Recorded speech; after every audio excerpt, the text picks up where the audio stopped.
Que maravilha! Estamos de volta, alegria no seu coração. O perdão de nossos erros. Erro tão pequenininho que às vezes é uma pedra no sapato. Precisamos perdoar as pessoas e sermos perdoados. Eu quero mandar um abraço. Será que dá? Eu quero aqui, Val, vamos me acompanhar? Eu vou passar aqui perto da minha querida irmã Érica, sabe por quê? Nós vamos até aqui a Capelinha das Mãos Sanguentadas de Jesus, porque Oswaldo Gomes mora em Sumaré, ele está pedindo oração por libertação de todo mal, proteção de sua família, mas ele deu um presente para Jesus, para a associação. Suas intenções, seu nome, meu querido ficando sócio, está sendo colocado aqui, porque as suas intenções e seu nome são levados para todas as orações das mãos sanguentadas de Jesus. E você que está em casa, você que está ligado conosco, pode também fazer isso. Você pode ficar sócio dessa obra, um a mais. Encontre uma pessoa que nos ajude e nós vamos estar agradecendo a Deus. Porque se a câmera puder mostrar, nós vamos mostrar os livros onde estão perpetuamente registrados o nome de todos os sócios. O desse irmão vai estar, além da oração, registrado nesses livros. É uma adoração perpétua diante do Santíssimo Sacramento. Então, veja bem, quando você associa com um pouquinho por mês, nós não esquecemos de você. É uma via de mão dupla. Você colabora conosco com o que você pode, mantenha essa obra de Deus e nós colocamos suas intenções nas nossas intensas orações e celebrações de Santa Missa aqui na associação. Convido você a ligar e ficar sócio ou sócia dessa obra. Quanto que eu preciso pagar? O que o seu coração disser e dentro da sua possibilidade. Para você que era sócio, por algum motivo, já faz meses que não colabora, você não deve nada para a associação. Eu convido você não está atrasada. Volte. Momento que você fizer a primeira sua doação, você já está inserida de novo como sócio ou como sócia. Se você não tem boleto para isso, entre em contato. 0 prestadora 19 3871 9620 e peça, eu já fui sócio, meu nome é fulano de tal, vamos reavivar isso e colocar você também nesses livros de adoração perpétua. Eu quero agradecer a Maria Aparecida também de Itajubá, Minas Gerais, que pediu para nós, ela mora no bairro Varginha, pediu pela saúde, da Lícia, do Fábio. A Maria Gorete mora na Vila Carmozina, em São Paulo, capital. Pede oração por ela mesma, pelo seu filho Manuel e pede por outras pessoas também. A Tereza mora em Santana da Vargem, Minas Gerais. Pede oração pela recuperação de saúde de seus filhos e por ela mesma. A Gerivalda de Paranatama, Pernambuco, pede oração pelo emprego e pelo casal, que é ela e seu marido João, e a saúde de seu pai Antônio. Maria Helena mora em Brasília, na Ceilândia Norte. Um grande abraço. Pede pela causa da justiça. Ela vai numa audiência hoje. Que Deus vá à frente. Benedita, que mora no Jardim Paraíso, aqui em Campinas, também está ligada conosco. É a 4ª vez que ela liga. Eu agradeço muito e pede pelo esposo Adevaldo, saúde e recuperação do Paulo, e por ela mesma e outras pessoas da família. Amado e amada, daqui a pouquinho nós vamos falar um pouquinho sobre a campanha Aumenta a Minha Fé. Mas antes disso, eu queria falar de um curso especialíssimo, maravilhoso que está aqui na associação. Padre Alírio é um sacerdote denoniano que nasceu em Santa Catarina, conhecido nosso da comunidade Anuncia-me, há tantos anos estivemos juntos, em tudo aquilo que ele escreveu e tudo aquilo que fez pela renovação carismática. Ele foi ordenado sacerdote no ano de 1964 em Brusque, Santa Catarina. Ele escreveu e publicou de próprio cunho espiritual livros de autoajuda, de orientação para jovens, de formação, participantes. Entre as obras são 25 livros publicados e, além de livros, também ele escreve para a revista Brasil Cristão, que você recebe como associado. Então eu quero trazer para você essa oração de amorização. É um curso de EAD, está aí na sua tela. Exemplos de desamores, exercícios de terapia para eliminar todas as feridas do coração. Como é que eu faço, Henrique? Bom, você vai acessar www.rs21.com.br/EAD e pronto, vai ter acesso a esse curso pelo EAD, aí na sua casa, enriquecendo o seu crescimento com a oração de memorização. E quem não conhece, talvez os mais novos na renovação carismática, não conheçam o Padre Alírio, mas ele escreveu tanto sexualidade e afetividade para os jovens, ele é um dos primórdios também apaixonado pelo poder do Espírito na renovação carismática. E ele sempre tratou desse interior nosso. em nosso Senhor Jesus Cristo. Não se trata de algo psicológico, mas é muita fé. Então, oração de memorização com o Padre Alírio, rs21.com.br/EAD. Entre nesse curso, é imperdível, imperdível para você, imperdível. Não deixe para depois, tá bom? Érica, eu vou passar para você que daqui a pouquinho nós vamos ver e-mails e vamos ver aí também a nossos Facebook, né? Que nós vamos dar o endereço daqui a pouquinho. Mas vamos voltar ao nosso tema, a dificuldade. Você tem dificuldade de perdoar as pessoas? Já tive bem mais, Henrique. Depois do amadurecimento maior na fé e reconhecer de que eu muito mais sou digna não, né? Eu muito mais necessito do perdão de Deus e do perdão das pessoas, eu passei a perceber a necessidade realmente de que eu conceda também, de que eu libere durante todo o tempo que for necessário o perdão a todos aqueles que estão à minha volta e aqueles que ainda não estão ou já fizeram parte da minha vida, já fizeram parte da minha família. Então, depois desse amadurecimento na fé e ver o quanto eu sou necessitada primeiramente do perdão, eu passei a perceber o quanto eu preciso também perdoar. E a dificuldade, que você acha? Por que você tinha? Por que as pessoas, todos nós temos dificuldade de perdoar as pessoas? É interessante que na maioria das vezes, assim, olhando para mim e também para muitas das pessoas que nós atendemos e que às vezes têm essa necessidade e essa dificuldade. Muitas vezes nós buscamos naquilo que o outro fez, que nos magoou, que nos feriu, que nos diretamente nos colocou na condição da necessidade de perdão, colocamos uma interrogação, o porquê disso? Nós não aceitamos o fato do outro ter errado, o fato do outro ter realizado algo que nos feriu, que nos magoou, que não foi de acordo com aquilo que consideramos certo ou não. Por outro lado, nós poderíamos aprofundar, então, alguma coisa aqui que a gente viu na mulher adúltera. Será que a pessoa que faz alguma coisa, ela fez premeditada? Ela tinha intenção de nos ofender, de nos magoar? Ou nós que estamos machucados com feridas ainda não curadas, não nos perdoamos, atribuímos aquilo como algo que eu já estou julgando que vai fazer mal ou que vem mal. E por isso, às vezes, a gente perdoa uma coisa que nem está acontecendo. Por quê? Por que acontece isso? Eu vejo assim, que independente se o outro tinha ou não razão para fazer aquilo, tinha ou não motivos para realizar aquilo, acontece que entra em choque dentro de nós aquela necessidade.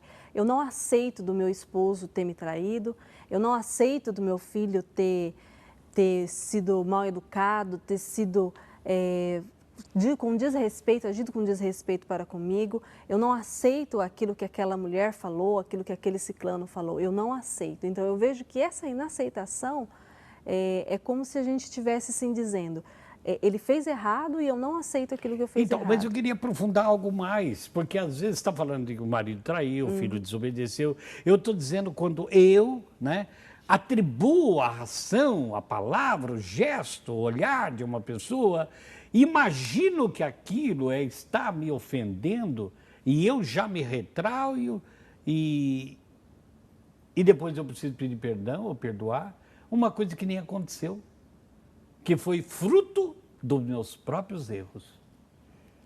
Bom, se foi fruto dos meus próprios erros, então não sou eu que tenho que perdoar o outro. Não, mas veja bem, eu conheço muitas pessoas que agem assim. As pessoas erraram tanto e depois elas conseguiram, né, recuperar sua vida, graças a Deus, mas elas ficam não livres dentro de si, elas não se perdoaram, existem feridas ainda abertas. Então, algo semelhante, que parece que vai conciliar dentro da pessoa algo que ela fez, que ainda não está por ela perdoada, por ela lavada, ela não tem liberdade, está sempre na defensiva, ela acaba julgando a atitude de uma pessoa sem que a pessoa tenha intenção de fazer aquilo. Eu gostaria que você fosse um pouco mais claro, porque eu ainda não consegui entender, Henrique. Por exemplo, vamos supor que eu tenha um sentimento de algo relacionado a qualquer assunto. mas não estou totalmente livre. Eu não me perdoei por aquilo que eu fiz, não perdoei quem me fizeram lá atrás. Encontro você em determinado ponto na história da minha vida que tem atitudes que lembram algo referente àquilo. Então, eu te julgo sem que seja evidente o que você está fazendo. Porque muitos que levaram aquela mulher não estavam com ela na cama. Ela foi pega adultério com alguém que talvez estivesse ali ou não. Mas por saber que ela tinha adulterado, levaram-na. Quer dizer, eles tomaram para si como se fosse personagem daquele fato. Né? Testemunha real daquele fato. Ela foi apanhada em adultério por uma pessoa talvez, mas todos se uniram para julgar. O que eu estou falando é isso. Não está evidente para mim o que você está fazendo, mas eu já estou te julgando. Bom, então há necessidade de que a pessoa reflita realmente o que está acontecendo naqueles fatos. Nem nos fatos. Eu vou pegar aqui esse EAD do Padre Alírio. Eu tenho que fazer uma oração de amorização por mim.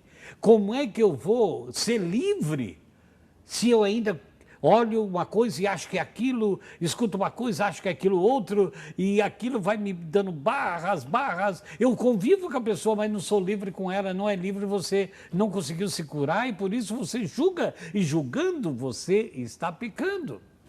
É esse o problema. Se eu não deixar, porque nós ouvimos isso no Evangelho de ontem, todo aquele que está em Jesus Cristo, que morreu na cruz por nós, que se tornou maldito por nós, é uma nova criatura. Não há motivo para me generalizar nesse tempo novo em todas as pessoas algo que aconteceu no passado. Não posso. Não posso fazer isso, porque eu estou atribuindo até a inocência da pessoa, que talvez está tendo gestos, olhares, palavras que relembram atos passados e eu julgo como se fosse acontecer de novo. Porque eu ainda estou assim. Quando eu sou livre, é claro que eu não vou entrar naquela situação de erro, de pecado, pela graça de Deus. Mas eu não posso julgar a atitude dos outros. Isso acontece dentro de casa, por ações que só o gesto de um filho, de uma filha, o gesto de um marido, de uma esposa, de um ser humano com o outro, as pessoas julgam. E comentam isso. Então, é como se a pessoa estivesse errando sem ter errado. Ou talvez foi erro, mas inconsciente. Então, aí que entra essa dimensão do julgamento, do entregar. Essa pessoa não presta, ela é adúltera, ela é isso, ela é aquilo, como se eu não tivesse nada. Eu queria aprofundar na nossa vida pessoal, porque muitas vezes o fato de uma pessoa olhar ou não para mim, sorrir ou não para mim, falar ou não para mim, eu acho alguma coisa, eu fico naquele achismo, acabo julgando, me afastando, fico na defensiva. E às vezes não está acontecendo na realidade aquilo, o que está acontecendo é dentro de mim. Eu lembro uma vez que nós tivemos uma reunião em que foi falado no programa de rádio, numa brincadeira, uma rádio cristã, alguma coisa relacionada a alguma coisa, que não importa aqui. E a pessoa nós fomos chamados para a direção dessa emissora católica, cristã, de que aquilo estava dando uma conotação de algo sexual. Nós rimos, porque falamos, a conotação sexual está na sua cabeça. Para a pessoa que está condicionada, que tudo que fala é sexual, o que nós falamos de brincadeira no ar, deu a ela uma luz que eles estão falando disso. Então, a pessoa está condicionada a isso, ela vai atribuir tudo de algo sexual. Veja bem o que aconteceu. Nós tivemos em missão ontem juntos. Não cabe aqui, por respeito de ser a pessoa. Mas eu fui procurado por uma senhora, na hora da adoração do Santíssimo, fui convidado para orar por ela. Por quê? Ela perdeu um filho com 20 anos. Faleceu de aneurisma. Ele tinha um problema, mas nunca manifestou nada, estava no auge da juventude e de repente um dia passou dores e morreu. Vamos contar outra história. Ela estava com um problema sério de separação com o marido, já havia separado 3, 4 vezes, voltado. O filho sempre defendendo ela. Ela disse assim, meu filho era como se fosse meu amigo, meu marido, meu filho, tudo para mim.